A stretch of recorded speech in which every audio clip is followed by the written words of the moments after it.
Mesdames, Messieurs, chers auditoires, membres du jury, avez-vous entendu la nouvelle? Celle d'il y a quelques semaines, le long des côtes brésiliennes. Un ancien porte-avions français a fait l'objet d'une disparition quelque peu préméditée. Je vous rassure, aucun conflit armé. Malheureusement pour lui, il était vieux, en piteux état et ne naviguait plus depuis longtemps. Il fallait s'en débarrasser. La solution aurait été alors de le démanteler, comme nous l'avions déjà fait dans le passé. Il mesurait 265 mètres de long. Il transportait de multiples produits toxiques et aucun pays ne souhaitait se débarrasser de ce souci. Perte de temps, coûts financiers, pollution. Sans rien demander, cet énorme navire qui n'avait été créé que par la convoitise de l'homme est devenu en quelques années l'un des plus gros fardeaux qu'il n'ait jamais porté.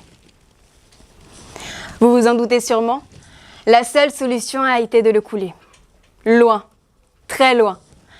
À l'heure où nous parlons, il se situe à 150 km des côtes et à plus de 5000 mètres de profondeur.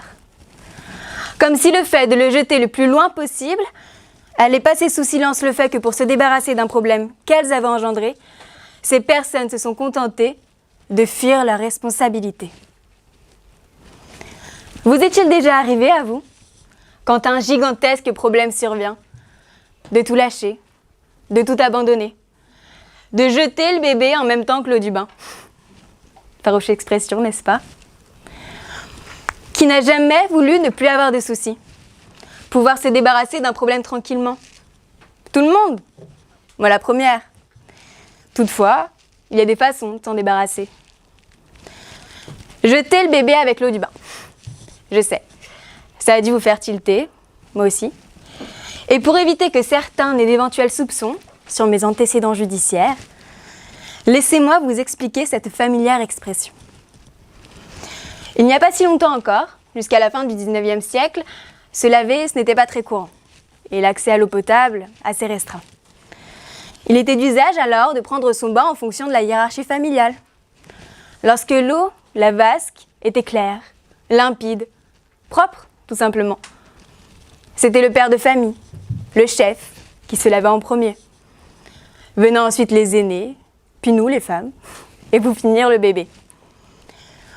À mesure que le temps passait et que les allées et venues se multipliaient, l'eau était noircie par la saleté. Il fallait alors prendre garde à ne pas laisser le petit dernier.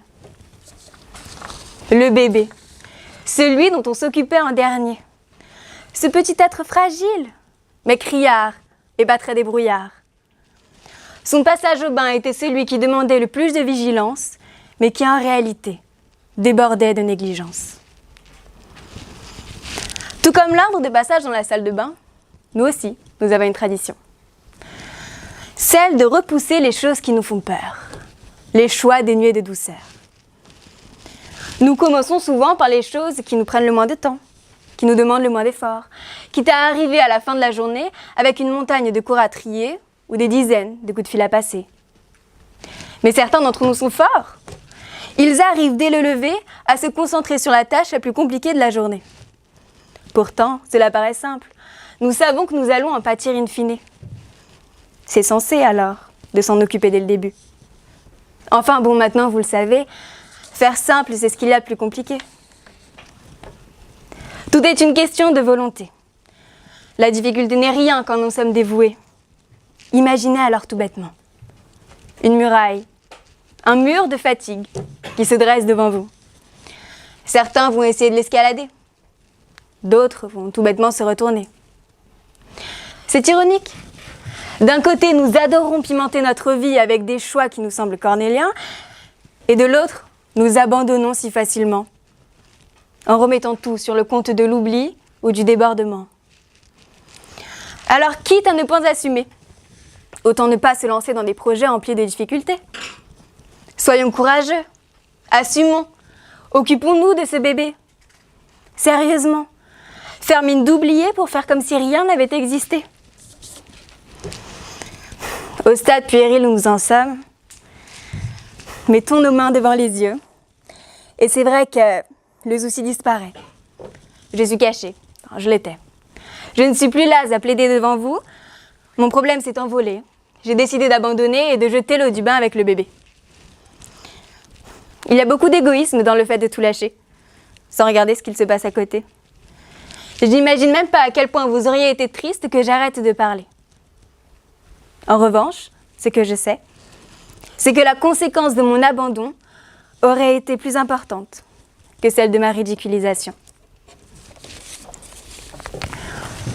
Conséquence. Ce mot vous effraie peut-être un petit peu. Vous faites sans doute référence à la parure de Guy de Maupassant, ou encore à Oedipe, pour effrayer les plus grands. Et vous avez raison. Tout ce que nous faisons entraîne effet, séquelles et répercussions. Mais tout ce que nous décidons d'abandonner ou d'oublier amène regret, amertume et déception. Thomas Edison lui-même nous éclaire. En science, le discours reste linéaire. Notre plus grande faiblesse se cache dans l'abandon. Le meilleur moyen de réussir, c'est d'essayer, encore une fois. Et ce n'est pas faux. Quelquefois, il y a des secondes chances qui nous offrent la possibilité de résoudre à nouveau un problème, une expérience. Mais excusez-moi, cette image un petit peu nonchalante. Dans la vie de tous les jours, quand le bébé est jeté, il ne revient plus pour s'amuser. Et c'est là où apparaît le regret. Nous aurions dû nous occuper plutôt de ce petit être criard, de cet énorme problème, avant qu'il ne soit trop tard.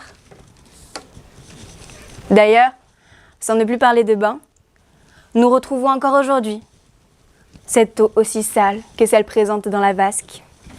À vrai dire, il nous arrive tous de baigner dedans. Seulement là, elle n'est plus noire à cause de saleté. Sa noirceur n'est que le reflet de notre inactivité, de notre irresponsabilité. À force de laisser un problème trop traîner, de trop tergiverser, voici ce qu'il en devient. La peur et l'impulsivité ne nous mènent à rien. Alors oui, ce soir, j'espère vous avoir redonné un petit peu de courage ou de la motivation. Jeunette comme je suis plus proche du bébé dont on essaye de se débarrasser que du parent qui essaye de tout gérer. C'est vrai. Mais laissez-moi vous rappeler. Tous les choix que vous faites ne sont pas tout blancs ou tout noirs. Et même quand ce qu'il vous arrive vous paraît insurmontable, si ce sont des choix que vous avez entamés, alors ne perdez pas espoir. Continuez. Travaillez. Quand bien même le démantèlement du problème prend beaucoup de temps. Il est préférable de garder la tête froide, car couler le fardeau tout au fond de l'eau ne vous permettra jamais de faire disparaître un énorme bateau.